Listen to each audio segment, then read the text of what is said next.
1 Tawarik pasal 12. Pengikut-pengikut Daud di Ziklag. Inilah orang-orang yang datang kepada Daud di Ziklag selama ia harus menyingkir karena Saul bin Kish. Mereka pun termasuk pahlawan yang bantu dia dalam peperangan. Mereka bersenjatakan panah dan sanggup melontarkan batu dan menembakkan anak-anak panah dari busur dengan tangan kanan atau tangan kiri.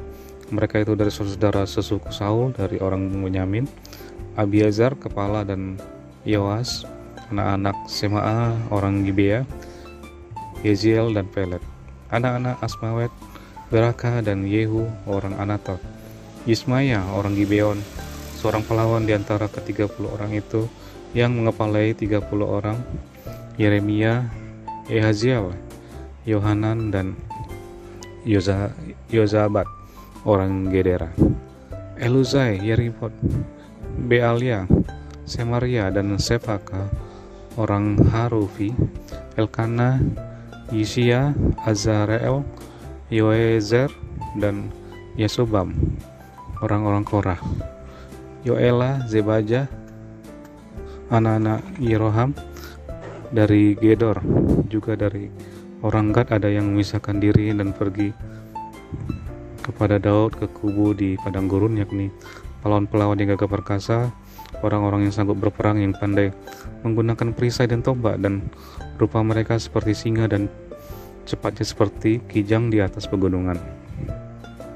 Ezer kepala Obaja orang kedua, Eliab orang ketiga, Mismana orang keempat, Yeremia orang kelima, Atai orang keenam, Eliel orang ketujuh, Yohanan orang kedelapan, Elzabat orang kesembilan, Yeremia orang ke-10, Makbanai orang ke-11.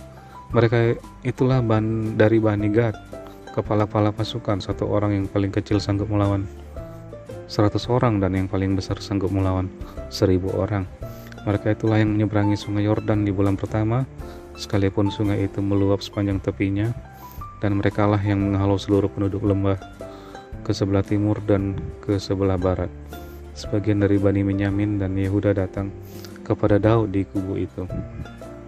Lalu keluarlah Daud menyongsong mereka, berkatalah ia kepada mereka, "Jika kamu datang kepada aku dengan maksud damai untuk membantu aku, maka aku rela bersekutu dengan kamu. Tapi jika untuk menyerahkan aku dengan tipu muslihat kepada lawanku, sedang aku tidak melakukan kelaliman, maka biarlah Allah nenek moyang kita melihat itu dan menghukum kamu." Lalu roh menguasai Amasai, kepala ke-30 orang itu. "Kami ini bagimu, hai Daud, dan pada pihakmu, hai anak Isai. Sejahtera bagimu dan sejahtera bagi penolongmu, sebab yang menolong engkau ialah Allahmu." Kemudian Daud menyambut mereka dan mengangkat mereka menjadi kepala pasukan. Juga dari Manasye ada yang menyeberang memihak kepada Daud.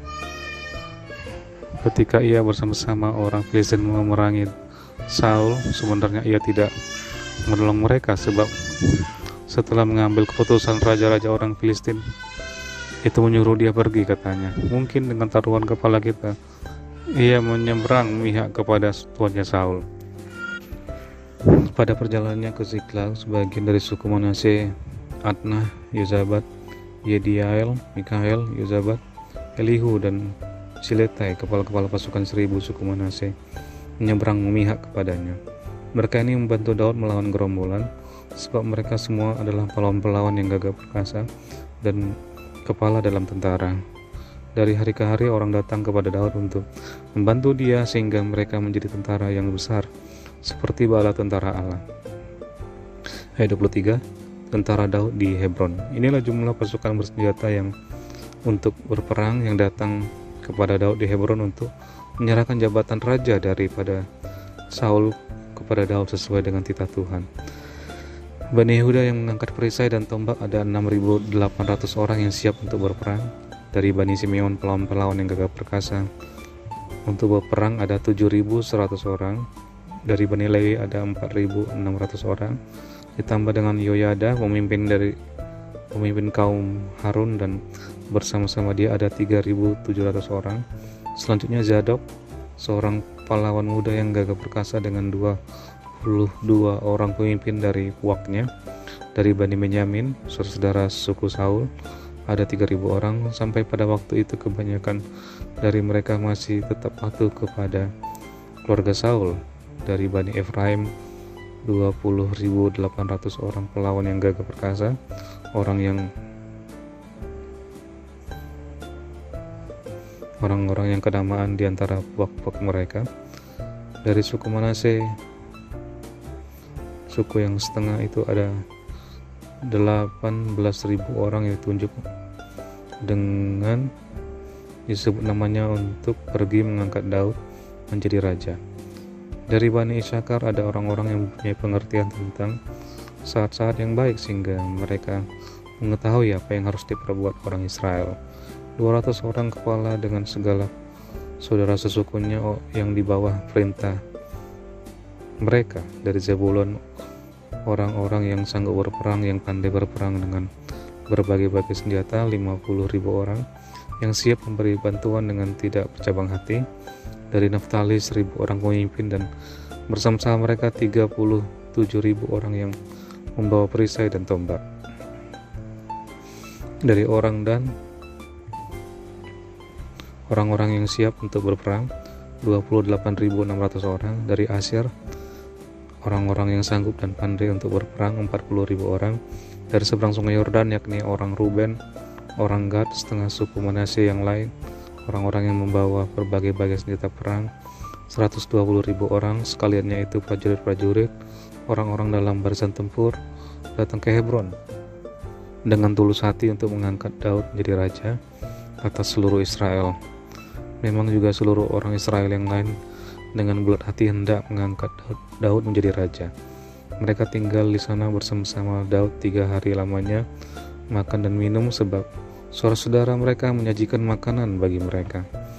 Juga orang-orang yang tinggal dekat mereka, bahkan dari Isakar, Zebulon, dan Naftali, membawa makanan dengan memakai keledai, unta, bagal, dan lembu, yakni bahan makanan tepung, kue ara, dan kue kismis, anggur dan minyak, lembu sapi dan kambing domba dalam jumlah besar, sebab ada sukacita di Israel. 1 Tawarik pasal 13. Tabut dipindahkan dari Kiryat Yearim.